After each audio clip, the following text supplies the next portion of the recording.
O tema dessa aula, então, é escolhas e consequências, né?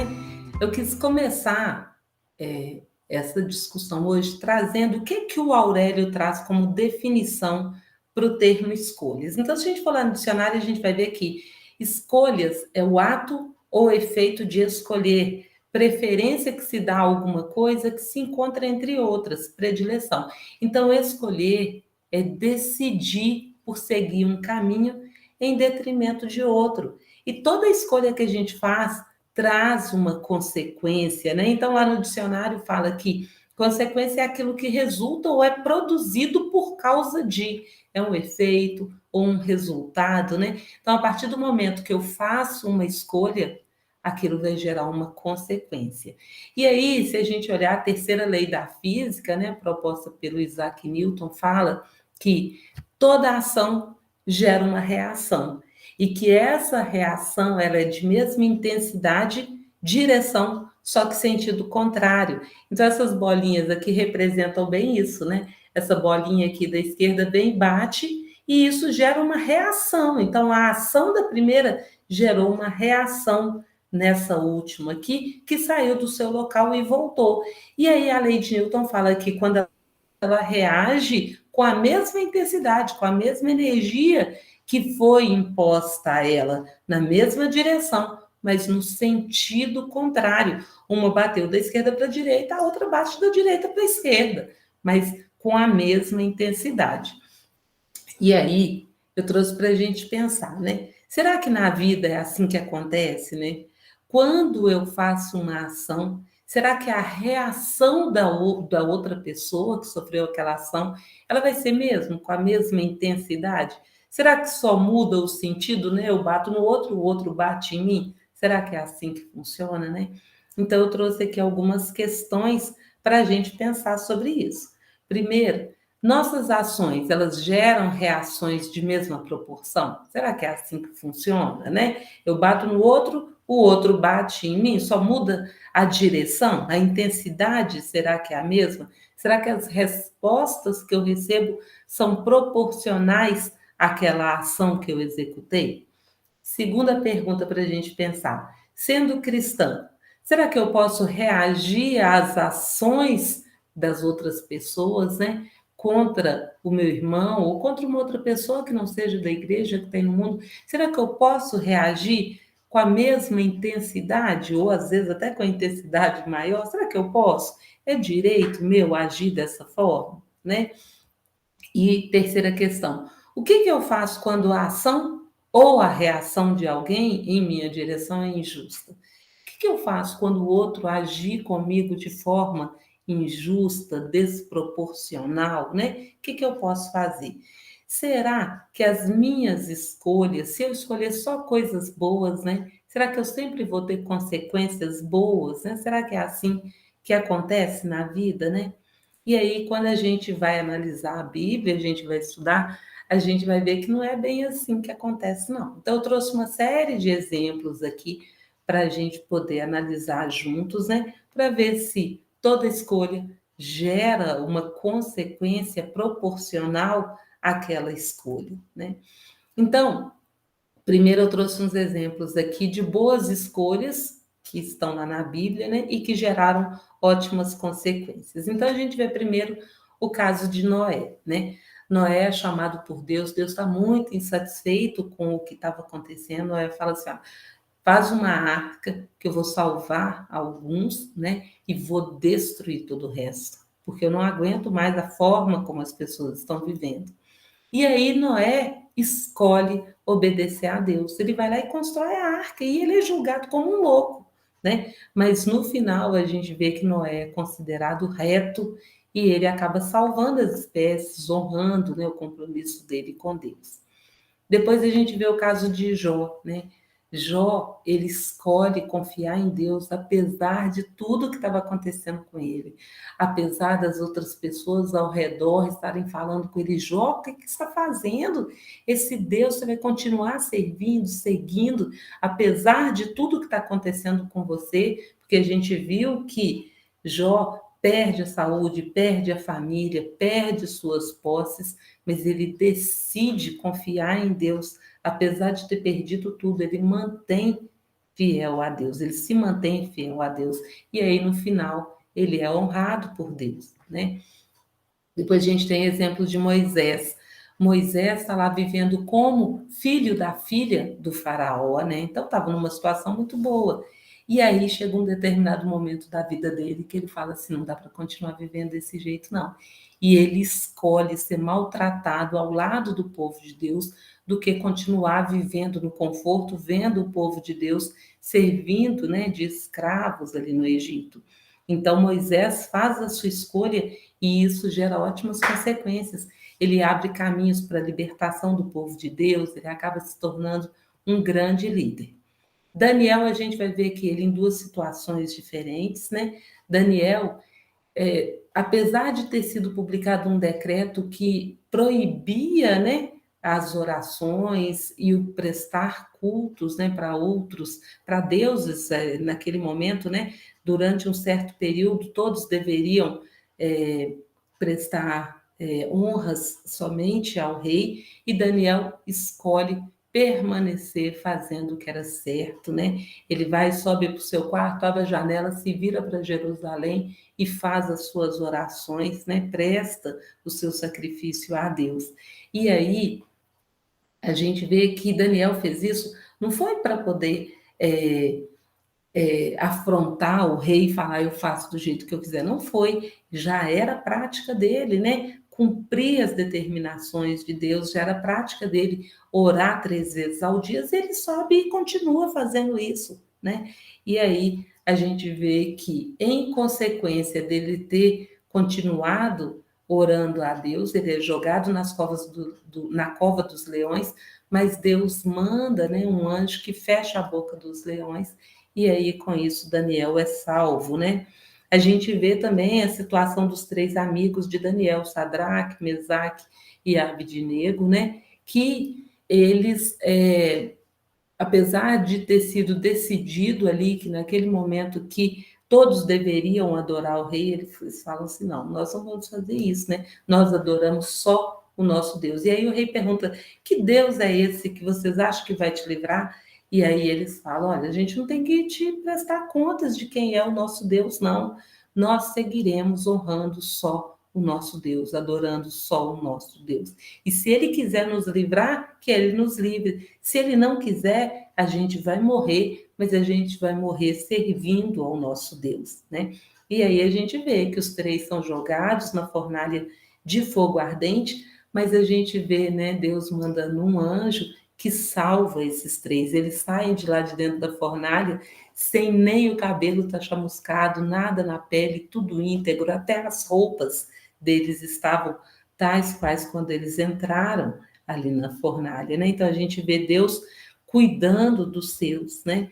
E nessas situações todas que eu coloquei aqui, a gente vê essas pessoas, né, dando testemunho ao povo de Deus de quem é o nosso Deus, é aquele que nos cuida, né? É aquele que nos salva, então, que é merecedor de toda honra e toda glória, né? E a gente vê que eles dão testemunho não só ao povo de Deus, mas aos próprios reis. A gente vê os reis reconhecendo a grandiosidade de Deus. Outro exemplo que eu trouxe foi Ruth, né? Ruth, num determinado momento, ela é chamada por Noemi, Ruth e a outra nora, né? E Ruth fala assim: volto para a família de vocês, eu não tenho mais como cuidar. A outra nora vai embora, mas Ruth permanece com Noemi, porque quer cuidar dela, quer ajudar a protegê-la, né? Faz a escolha certa, né? E aí Ruth acaba sofrendo boas consequências da sua escolha, né? Ela acaba constituindo uma nova família com Boaz, e ela é a avó de Davi, né? Então ela vai seguir aí a linhagem de Jesus. José, o José do Egito, né? Ele, apesar do que ele sofria com os irmãos, porque os irmãos tinham inveja dele, zombavam, né? Faziam um tanto de maldade. José, os irmãos inclusive venderam José como escravo, né? Para o Egito. E José decide, ele escolhe perdoar os irmãos. E essa escolha de José garantiu a salvação do pai dele, dos irmãos e das suas famílias, né? Já o José da Maria, a gente vê que José faz a escolha de proteger Maria, apesar dela estar grávida, de não ser uma gravidez dele, né? Ele ainda não tinha tido relações sexuais com a Maria, eles ainda não tinham casado, e José decide proteger Maria e a livra, né, do apedrejamento. Naquela época, ela seria apedrejada, e José protege Maria, né, e aguarda o nascimento de Cristo para só depois consumar o casamento. Então, a gente vê José aqui participando do plano de salvação. Já Maria, quando ela é chamada, né, pelo anjo e fala que ela vai conceber o Filho de Deus, a gente vê que ela não só cumpre os desígnios de Deus, mas ela faz isso com alegria. Quando a gente vai ler na Bíblia, a gente vê a alegria dela em cumprir os planos de Deus, né? Então a gente vê o nascimento de Jesus e o plano de salvação em execução. Já Paulo, a gente vê que Paulo ele era irrepreensível lá no seu trabalho, na sua vida, né? E quando ele é chamado por Jesus, ele perseguia a igreja, né? Quando ele é chamado por Jesus, ele assume esse chamado, né? Ele escolhe seguir com Cristo, né? E aí ele acaba se tornando o apóstolo dos gentios, suas palavras repercutem até hoje. Até hoje a gente lê a Bíblia, né? Para aprender como ser bom cristão, como honrar o nosso Senhor. Isso pelas palavras de Paulo. Então a gente viu boas escolhas que geraram, né, ótimas consequências. Mas na Bíblia tem também escolhas ruins que geraram péssimas consequências, né? Então a gente viu lá Adão e Eva, né? Apesar de Deus tê-los colocado ali no jardim do Éden e falado assim, olha, tudo de vocês façam o que quiserem, né? Aproveitem isso tudo, só não pode comer do fruto daquela árvore do bem e do mal. E aí Adão e Eva cedem à tentação, comem do fruto, tentam esconder isso de Deus, né? Tentem um colocar a culpa no outro, né? Desobedecem a Deus. E aí, por meio deles, entra a morte, banimento, né? O dor, e a gente vê o pecado acontecendo, né? Entrando no mundo. Bom, depois a gente tem o exemplo de Caim. Caim, ele tenta fazer as coisas, ele tenta mascarar que ele está fazendo a coisa certa. Ele faz um sacrifício para Deus, mas da forma errada. Provavelmente o que ele ofereceu a Deus era uma parte que não ia fazer falta para ele, que ele achava, ah, isso aqui eu posso dar, né? Essa não é a forma correta de agradar a Deus, né? E aí Caim é repreendido fortemente por Deus e acaba cedendo lugar em seu coração para a entrada do ódio, da ira, né? Ele acaba matando o seu irmão, né? Por inveja e se torna um andarilho marcado, né? Deus fala, olha, ninguém mata Caim, deixa ele aí, ele vai sofrer as consequências da sua ação. E aí a gente tem o exemplo de Diná, filha de Jacó, né? A Diná, por curiosidade, ela queria saber como é que o mundo funcionava. Ela queria sair para ver as filhas da terra, né?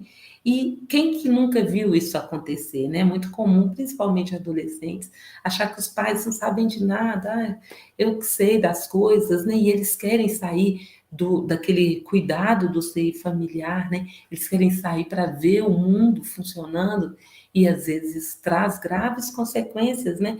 Para Diná, a consequência foi muito grande, né? Ela acabou sendo violentada, perdeu a sua honra, a cidade inteira foi destruída, né? E muitos inocentes morreram por causa da curiosidade de Diná. Outro exemplo é Sansão, né? Sansão deveria ter se casado com uma mulher ali do povo de Deus, mas não, ele conheceu Dalila, uma filisteia, né? E ele se apaixonou e acabou, inclusive, depois de várias tentativas de Dalila, Sansão acabou contando para ela o seu segredo, qual que era a fonte da sua fraqueza. E aí Dalila, né, ela tinha sido persuadida pelos filisteus para fazer isso, ela vai lá e corta o cabelo de Sansão, ele perde a sua força e a gente vê as consequências, né? Um fim trágico. O Sansão, ele é capturado. Na verdade, os filisteus pegam Sansão e apresentam para os seus deuses, né, seus falsos deuses, e falam assim, olha, vocês nos entregaram Sansão nas mãos. E aí a gente vê que esses filisteus zombam de Sansão, arrancam os olhos dele, né? chega a tal ponto que Sansão acha tão injusto o que eles estão fazendo, não em relação a ele, mas em relação ao nosso Deus, que Sansão levanta e pede para Deus, para que Deus permitisse que ele usasse a sua força mais uma vez, uma última vez, e Deus permite, e Sansão arranca os pilares do templo, o templo cai, né, é derrubado e mata todo mundo, mata Sansão, mata todos os filisteus que estavam lá dentro. E na Bíblia fala que Sansão matou mais em morte do que durante toda a sua vida. Tão grande foi o número de pessoas, né, que morreram nesse desabamento do templo. Aí a gente vê também o exemplo de Ló, né? Ló, ele era primo de Abraão, né? E num determinado momento ele começa a questionar se aquilo ali estava justo, né? Como é que estava se dando. E aí Abraão chama Ló e fala assim: ó, quero viver bem, escolha o que você quer, qual lado você quer, tem essa terra toda, escolhe o que você quer. E aí Ló escolheu aquela terra que aos olhos dele era o melhor, né? Eu tenho uma grande amiga que ela fala que se eu tenho duas coisas, se eu tenho dois queijos, eu escolho o melhor deles para dar para o meu próximo, porque para o próximo eu tenho que fazer o melhor de mim, né? E Ló não pensou assim. Ele olhou e escolheu a melhor parte aos seus olhos para ficar para ele, e que Abraão ficasse com a parte menos boa, né, se eu posso dizer assim. E aí a gente vê que a escolha dele foi ruim, porque aquela terra não era terra boa, porque ali tinha Sodoma e Gomorra, ali tinha homens muito maus, muito cruéis, né, pecadores. E aí a gente vê as consequências, né? Guerra, sequestro, destruição de Sodoma e Gomorra. Ló perde a sua esposa, né? Ele é embebedado pelas suas filhas e acaba engravidando as suas filhas, né? E aí a gente vê tantas consequências ruins, né? Por causa das suas escolhas. A esposa de Ló, a mesma coisa, né? Quando estava para destruir Sodoma e Gomorra, Deus manda seus anjos, né, orientarem Ló, cuidarem dele, e os anjos vêm e falam assim: olha, não vai ter jeito não, vocês têm que sair daqui, porque vai ser tudo destruído. Então, Ló, pega sua esposa, pega seus filhos e vai embora. E Ló faz isso, os anjos fazem a retaguarda ali para que Ló pudesse fugir dali com seus filhos e a sua esposa. E os anjos orientam claramente: vá, mas não olhe para trás, vá em frente, vá embora. Só que a esposa de Ló chega um momento que ela não resiste, ela olha para trás. Quando Sodoma e Gomorra estava sendo destruído, né? Estava chovendo enxofre ali. E aí ela olha para trás e ela morre nesse momento. O problema não foi ela olhar para trás, é que ela tirou o foco do futuro, que era a salvação, era o que Deus estava oferecendo para eles, a vida, a salvação. E ela olha para trás para ver a morte, né? Então ela acaba sendo transformada em uma estátua de sal.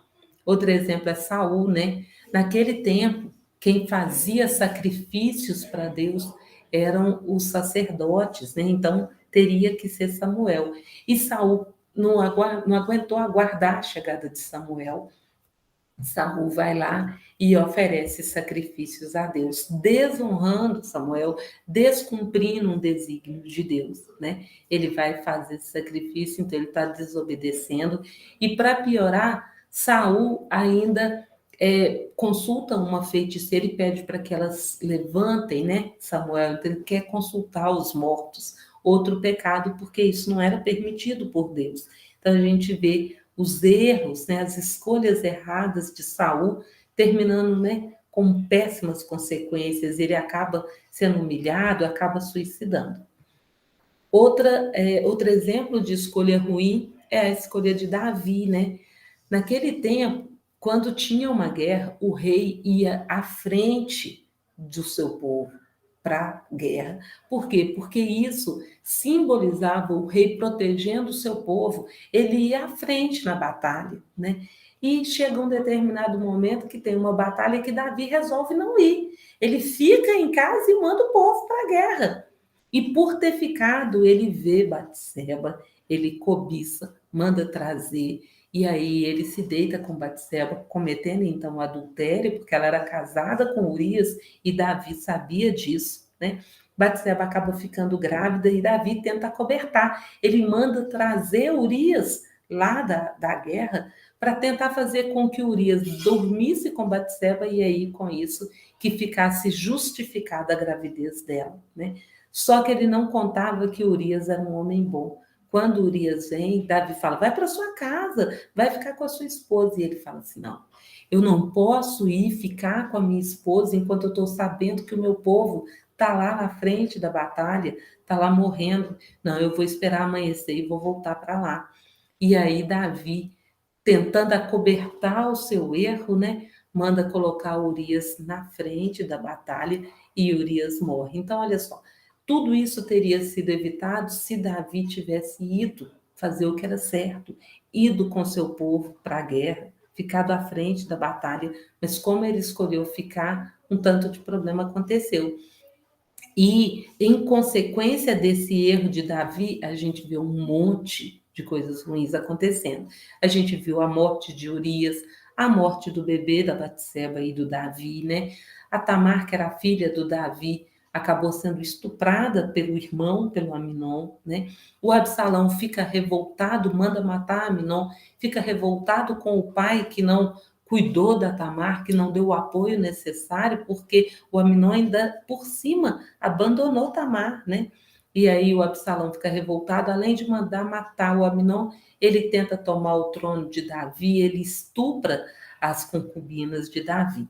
Então, um tanto de problema que aconteceu pelo erro de Davi. A gente viu que Davi, inclusive, tentou construir um templo para Deus, falou que queria construir um templo de cedro, né? E Deus falou assim: eu não preciso de cedro. E as suas mãos estão muito manchadas pelo pecado. Eu não quero templo construído por você, não. Eu vou ter um templo, sim, mas construído pelo seu filho, não por você. Depois a gente vê a escolha de Judas, né? Judas escolhe o dinheiro, as 30 moedas, e escolhe entregar a Cristo. Ele trai Cristo. E aí, com isso, a gente vê, né? A morte de Cristo e o suicídio.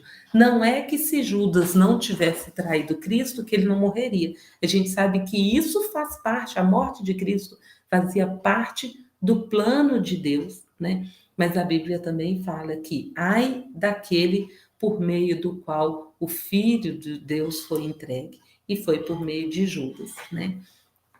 Aí eu trouxe alguns exemplos também de escolhas boas gerando consequências ruins, né? Então a gente vê Abel. Abel escolhe fazer as coisas do jeito certo. No momento de fazer o sacrifício para Deus, ele age corretamente, ele pega a melhor parte da sua produção, as primícias, né? E entrega para Deus. E isso agrada a Deus, porque ele fez de coração, ele fez o melhor que ele podia fazer. Mas aí a gente vê uma consequência ruim acontecendo, né? O irmão de Abel fica com inveja, fica irado porque Abel fez o certo e ele não, e Deus tinha repreendido ele. Então Caim vai lá e mata Abel. Então a gente está vendo aqui, Abel agiu corretamente, mas Caim ficou com inveja e teve então uma consequência ruim. Abel fez errado? Não, ele fez o certo, né? Independente do que o outro vai fazer, as minhas ações têm que ser corretas, né? O Abel não podia mudar a ação dele para não despertar inveja em Caim. O certo era que Caim fizesse o correto e não que fizesse errado e ainda por cima ficasse revoltado com o irmão. A gente vê de novo aqui Daniel, né? Daniel, a Bíblia fala que ele era irrepreensível, extremamente dedicado ao seu trabalho, né? Trabalhava com muito zelo, com diligência, né? Com muito cuidado, que ele era irrepreensível. Então, Daniel acaba sendo colocado no lugar de destaque, não só pelos reis, a gente vê que vários reis reconheceram esse trabalho zeloso de Daniel e o colocaram em posição de destaque ali no reino, mas também a gente vê Deus falando por meio de anjos várias vezes que Daniel era um filho muito amado, né? Então a forma de vida de Daniel agradava muito a Deus. Só que essa forma de vida diligente, correta, honesta, zelosa, despertou a ira dos governadores, dos sátrapas, né? E a gente viu que eles, inclusive, armaram armadilhas contra Daniel, né? E Daniel sofre as consequências da inveja alheia. Mas a gente viu que no final Deus cuida dele, né? Aí tem um ditado que fala que prego que se destaca leva martelada. Daniel se destacava no seu trabalho, então as outras pessoas iam lá e martelavam e tentavam fazer ele ficar no padrão. Todo mundo erra, por que que ele não erra, né? Todo mundo faz assim, todo mundo é corrupto, por que que ele não pode ser? Então ele levava martelada por fazer as coisas corretas. E aí aqui eu trouxe algumas outras escolhas para a gente conversar, né? Abraão em duas situações diferentes. Então, primeiro, Abraão em relação a Sara. Quando os dois chegaram no Egito, Abraão chama Sara e fala assim: olha, Sara, você é bonita demais. Esses egípcios vão ficar de olho em você e é capaz até deles me matarem para te possuir. Então, quando a gente chegar lá, não fala que você é minha esposa, não, fala que você é minha irmã. Não é mentira, porque a Bíblia fala que Sara é irmã de Abraão por parte de pai. Mas Abraão não podia ter escondido que Sara era esposa dele. Por quê? Porque ele pensou na sua situação, mas não pensou na situação de Sara. Como ela foi vista como irmã de Abraão e era muito bonita, ela chamou a atenção do rei e o rei quase violentou Sara. Só não violentou porque um anjo chegou e falou assim: não faça nada com ela, porque essa mulher é casada, ela é esposa de Abraão. E a gente vê Abimeleque ficando revoltado com Abraão por ele ter mentido, escondido que Sara era sua esposa, porque isso poderia trazer a ira de Deus contra o reino, né? Já em outra situação, a gente vê, né, quando Deus fala para Abraão: leve Isaque que eu o quero como sacrifício. E aí a gente vê que Abraão pega o filho pelas mãos e leva para sacrificar. E no caminho chega uma hora que Abraão fala com o povo assim: ó, vocês fiquem aí, eu vou subir sozinho com Isaque. E ele ainda fala assim: daqui a pouco a gente está de volta. Então a gente vê a confiança que Abraão tinha em Deus, né? Ele tinha certeza que Deus ia fazer alguma coisa. Ele não sabia se era livrar Isaac, mas ele sabia que se Deus realmente permitisse o sacrifício de Isaac, que alguma coisa ia acontecer. Ou que Isaac ressuscitaria, ou que Deus daria outro filho a ele, porque Deus tinha falado, tinha prometido para Abraão que a sua descendência seria tão grande, que seria maior do que as estrelas do céu, né? E que por meio dele todas as famílias seriam benditas. Então ele sabia que alguma coisa ia acontecer e ele confiou tão plenamente que ele foi para sacrificar Isaac. E quando Deus percebeu esse coração voltado a fazer a vontade dele, Deus fala assim: olha, meu filho, não precisa sacrificar Isaac, pega seu filho e volta para casa, né? Deus impede o sacrifício. Outros dois exemplos que eu trouxe aqui, os dois ladrões, né, lá na cruz com Cristo, né? A gente vê o Cristo à direita e à esquerda, ele estava acompanhado por ladrões que também seriam sacrificados, né, crucificados. E aí a gente vê que um ladrão olha para Cristo e começa a zombar dele, e o outro fala assim: não zomba, não, porque ele está aqui injustamente, nós dois merecemos, ele não merece estar aqui.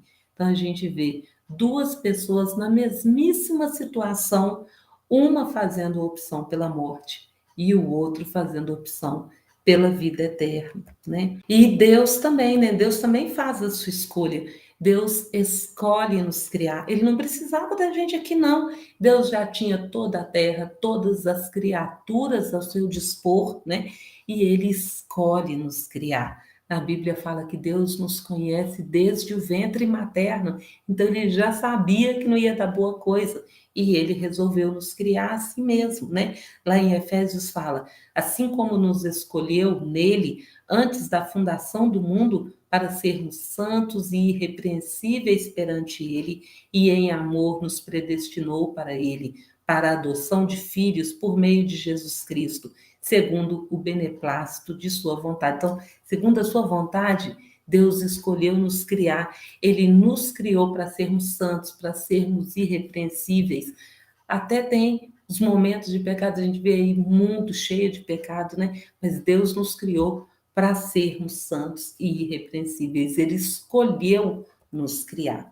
assim como Jesus, né? Jesus também fez as suas escolhas. Jesus escolheu Judas, apesar de saber que por meio dele ele seria traído. Jesus escolheu continuar servindo e honrando só a Deus, apesar de ter sido tentado no deserto por 40 dias, quando o seu corpo já estava enfraquecido pela fome. Jesus escolhe permanecer fazendo a vontade de Deus. E ele escolhe também se entregar para que o plano de Deus fosse cumprido. Jesus não foi morto, ele escolheu ser morto. Em qualquer momento na cruz, ele podia descer dali, destruir tudo e continuar vivo. Mas não, ele escolheu se sacrificar para nos dar acesso a Deus, né? E aí, essa escolha foi fácil? Claro que não, né? Lá em Mateus fala: a minha alma está profundamente triste até a morte, tão grande era a tristeza de Cristo, né? E mesmo assim, ele escolheu se entregar para nos permitir acesso ao Pai, nos permitir a salvação. E então, apesar de todos esses exemplos de escolha que a gente vê na Bíblia, né? E nós, quais têm sido as nossas escolhas, né? Escolhas boas ou escolhas ruins? A gente guarda raiva do outro? Quando fazem uma coisa com a gente guarda raiva? Lá em Levítico fala: não guardem ódio, repreendam com franqueza, se for necessário, né? Não é para a gente ficar aturando as coisas, não. Se for necessário, repreenda o outro, fala que está errado, mas não guarde ódio do outro. A gente julga, né? Só que lá na Bíblia fala em Mateus que da mesma forma como julgarmos os outros, nós também vamos ser julgados. Então é melhor não julgar, né? Será que a gente calunia? Será que a gente é soberbo? Lá em Levítico fala: não seja mexeriqueiro.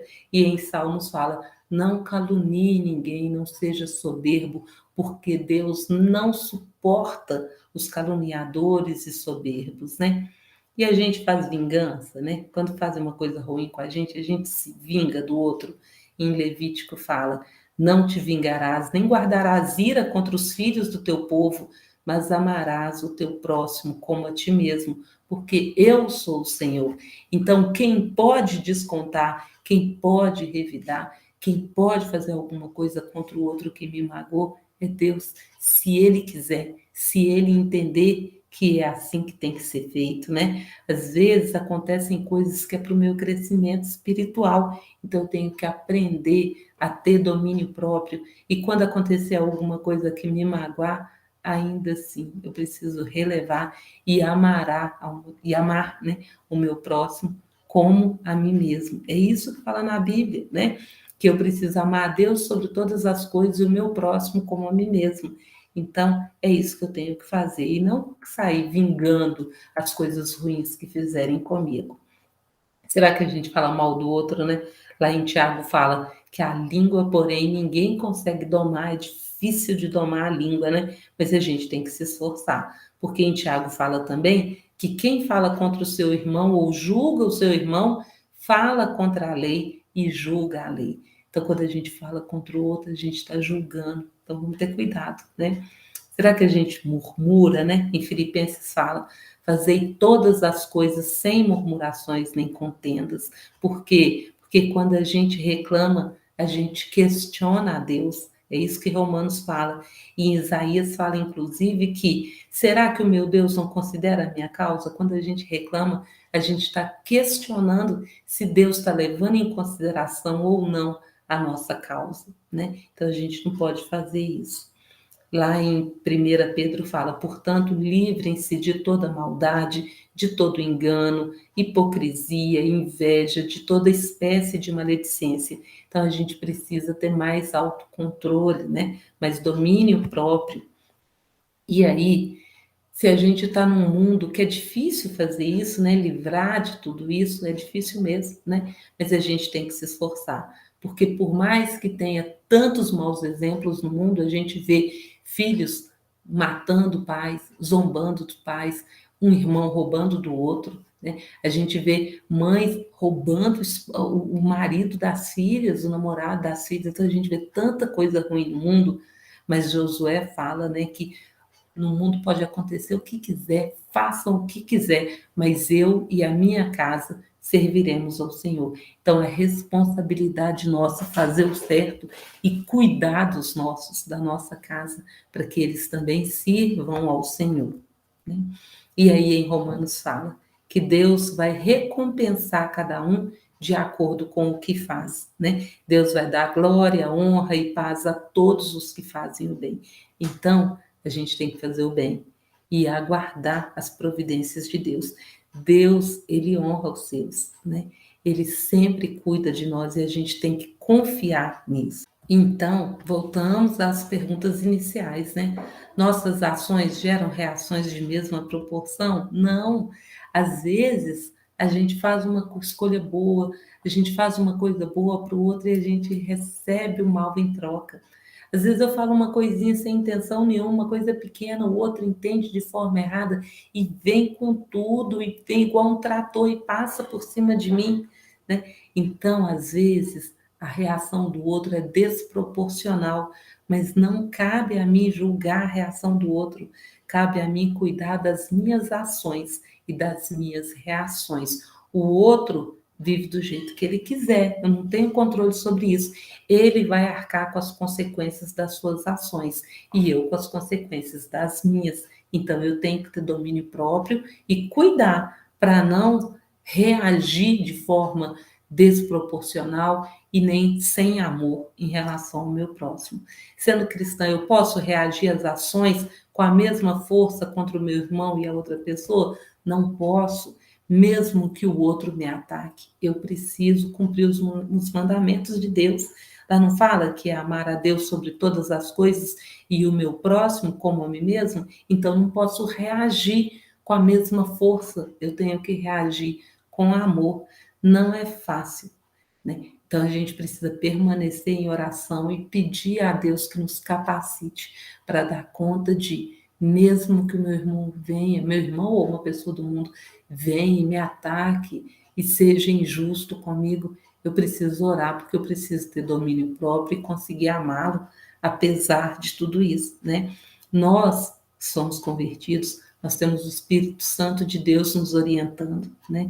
As outras pessoas do mundo não têm. Então, como é que eu posso querer que elas tenham o mesmo comportamento que eu tenho? É difícil, né?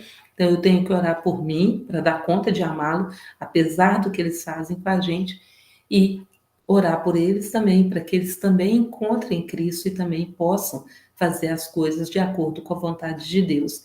E o que que eu faço então? Se a ação ou a reação em minha direção é injusta, eu faço como esses 3 bonequinhos aqui, olha, eu fecho a minha boca.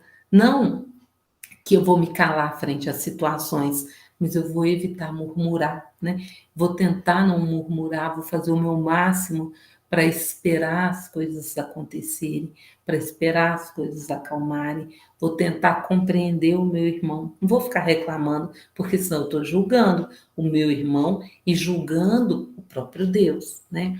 Eu vou tentar fazer como esse bonequinho aqui, ó, fechar os meus olhos. Não fechar os meus olhos para o que está acontecendo, para a coisa errada, mas, na verdade, fechar os olhos para não focar no problema. Eu preciso olhar para frente. Meu foco tem que ser Cristo Jesus, né? Eu vou tentar não dar ouvidos àqueles que querem instigar para o mal. Quando acontece uma coisa, principalmente quando é uma coisa injusta, é muito comum a gente ter um tanto de gente ao nosso redor falando assim, mas você não vai fazer nada, você vai deixar isso desse jeito. Não está certo. É muito comum, né? Então eu tenho que fechar os meus ouvidos para esses que querem instigar para o mal e tentar continuar confiando o máximo possível em Deus e esperar, né? Confio, entrego o meu problema para Deus, espero e aceito a resposta de Deus, mesmo que a resposta seja uma não resposta, mesmo que eu ore, ore, ore e não veja nenhuma resposta de Deus. Eu tenho que aprender a confiar e esperar, porque no momento certo, Deus vai cuidar de mim e Ele vai fazer, então, com que aquela situação se resolva. Então, que nós sempre tomemos boas escolhas, né? Que a gente sempre vá para o caminho do bem, que a gente sempre confie em Deus, ore, peça orientação para que as nossas escolhas sejam sempre as mais certas, porque as nossas escolhas elas vão repercutir não só em nós, mas também na nossa família, né? Então que a gente sempre tome boas escolhas, porque lá no nosso, na nossa frente, o nosso alvo é a salvação. Não só a minha salvação, mas a salvação do meu irmão também, né? Quando eu tenho uma postura correta, eu acabo mostrando para o outro como é bom servir a Cristo Jesus, como isso me permitiu ter um domínio daquela situação, né? Então, que a gente seja luzeiros na vida dos outros, que a gente aprenda a se controlar e que a gente desperte as outras pessoas para que também queiram conhecer Cristo Jesus. Então, é isso que eu queria falar, né? Agradeço muitíssimo, muito obrigada.